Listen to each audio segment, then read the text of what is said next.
Уважаеми жители на община Ново село, днес искам да ви запозная с предизборната ни платформа, която е базирана на споделените от вас виждания за управление на нашата община, проблеми и нужди на населените места и техните жители. Известно ни е, че в следващия мандат не могат да бъдат разрешени всички неглижирани досега проблеми и затова поемаме ангажименти, които реално можем да изпълним.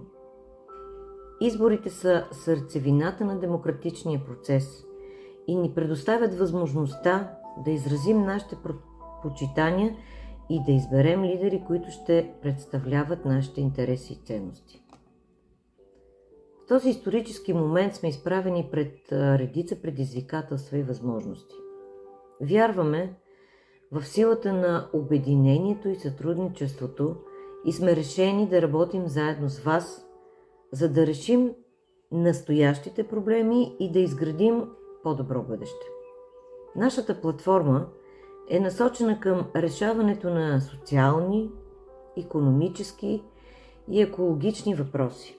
Ще ви представя нашите ключови обещания, програми и инициативи, които ще бъдат в основата на нашата работа, ако ни дадете вашата подкрепа.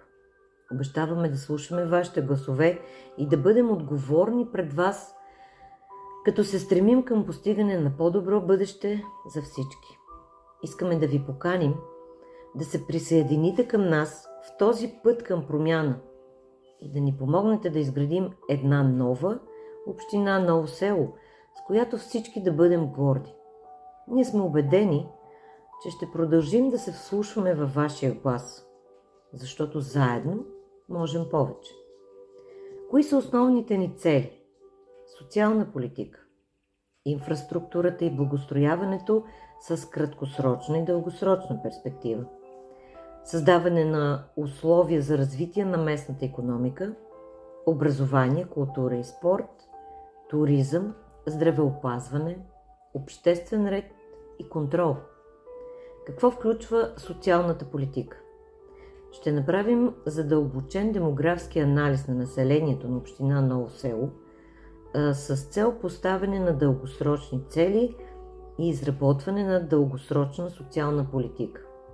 Ще работим в близко сътрудничество с дирекция Бюро по труда, за да назначим хора на работа, които да се грижат за поддръжката на тротоарите, паркове и градинки, улиците във всички села от община Ново село и един от най-болните проблеми във всички населени места – редовната поддръжка на гробищните паркове. Програмата, която обхващаше асистенти на лица с увреждания, която дава възможност на безработни да помагат в ежедневните дейности на самотни и възрастни хора, досега беше към Министерството на труда и социалната политика. Но сега всички тези социални услуги ще преминат под ръководството на кмета на общината. Ще обследваме и реновираме обществените сгради в цялата община, като създадем публичен регистър, който ще публикуваме в интернет. Честно и прозрачно ще отдаваме под наем тези обекти или ще използваме за нуждите на общината. Общинските жилища ще отдаваме на крайно нуждаещи се семейства или на деца, които завършват средното си образование и излизат от социалните центрове. Имат желание да останат в общината, но нямат къде да живеят. Ще осигурим достъпни и качествени публични и социални услуги. Ще открием безплатна млечна детска кухня за най-малките жители на общината. Инфраструктура и благоустрояване с краткосрочна и дългосрочна перспектива. Реновиране на общинската пътна мрежа чрез ефективно използване на ресурсите на европейските и национални фондове за подобряване на общинската инфраструктура. Възможност за изграждане на канализация и пречиствателна станция на селата от цялата община чрез програмите по Националния план за възстановяване и устойчивост. Ще кандидатстваме чрез Асоциация на крайдунавските общини по проект за обособяване на лодкостоянки, обособяване на алеи, с асфалт до плажните ивици и привеждането на плажовете в населените места край река Дунав в лицензирани такива. Чрез публично-частно партньорство по европейски програми ще бъдат възстановени стратегически обект като летния лагер в местността Камъка, за да предоставя услуги за отдих на заинтересовани лица и институции. Възстановяването на този обект и пускането му в действие неизбежно ще доведе до необходимостта от набиране на работна ръка. Създаване на условия за развитие на местната икономика. Трябва да има активна комуникация с местния бизнес и подпомагане развитието му в общината. Привличане на инвестиции, развитие на контакти с други общини в страната и чужбина за икономическо сътрудничество. Провеждане на прозрачни процедури и подкрепа на местни фирми. Повишаване контрола при изпълнение на обществените поръчки. Активно работещ екип в подкрепа на бизнеса за кандидатстване с проекти по национални и европейски програми. Образование, култура и спорт.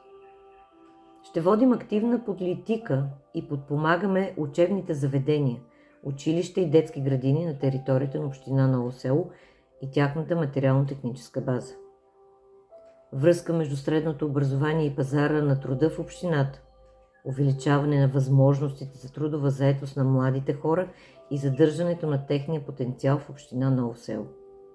Подкрепа за развитието на културните дейности от институциите и подкрепа на успешни творчески модели. Тясно сътрудничество с местните читалища и подпомагане на тяхната дейност. Организиране и провеждане на културни събития и местни фестивали, участие на творци в регионални, национални и международни фестивали, утвърждаване и привличане на международното участие при провеждането на съществуващи и нови фестивали. Инвестиции в младите хора и техния потенциал.